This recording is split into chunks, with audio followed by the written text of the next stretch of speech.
রাধে রাধে বন্ধুরা, আপনারা সবাই ভালো আছেন তো? আমি শর্মি ডেইলি লাইফস্টাইল থেকে শর্মি বলছি। তা আজকে সকালটা শুরু হয়ে গেল ঠাকুরের নাম নিয়ে।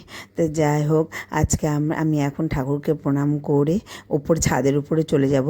ঠাকুরের সব কিছু সেরে ঠাকুর এখানে ছাদের উপরে এসেছি এই পায়রাগুলোকে খাবার দেওয়ার জন্য।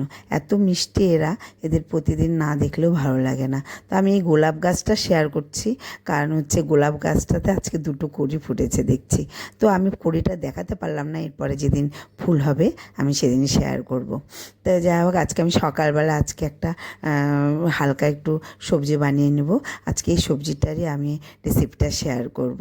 তো আমি প্রথমে একটু আলুটা সেদ্ধ করে নিয়েছি, বড় বড় আলু দুখণ্ড করে কেটে সেদ্ধ করে নিয়েছি, একটু লবণ দিয়ে সেদ্ধ করে নিয়েছি। এটা আলুর পোস্ত করব। তো তারপরে একটু আলুটা ভেজে নিয়েছি। তো যারা আলু তেল কম খায় তারা আলুটা না ভেজে নিয়ে করলেও হবে। তো আমি একটু আলুটা ভেজে নিয়েছি। তারপরে পোস্তটা বেটে নিয়ে এই পোস্তটা জলের মধ্যে ফুটিয়ে নিচ্ছি। এর মধ্যে একটু মিষ্টি আর একটু লবণ, আর আজকে আর হলুদ দিইনি, হালকা একটু হলুদ দিলেও দেওয়া যায়, দিইনি। এটার মধ্যে জলটা ভালো করে পোস্তটা ফুটিয়ে নিয়ে তারপর আলুগুলো ছেড়ে দিলাম।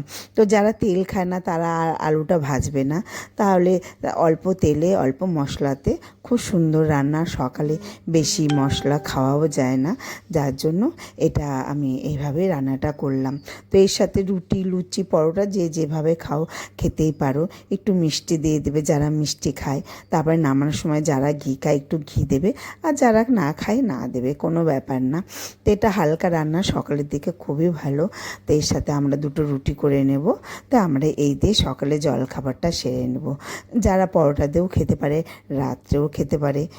এই রান্নাটা একদিন তো আপনারা সবাই করে খেয়ে দেখবেন, খুব ভালো লাগবে। খুব অল্প মশলাতে রান্না হয়।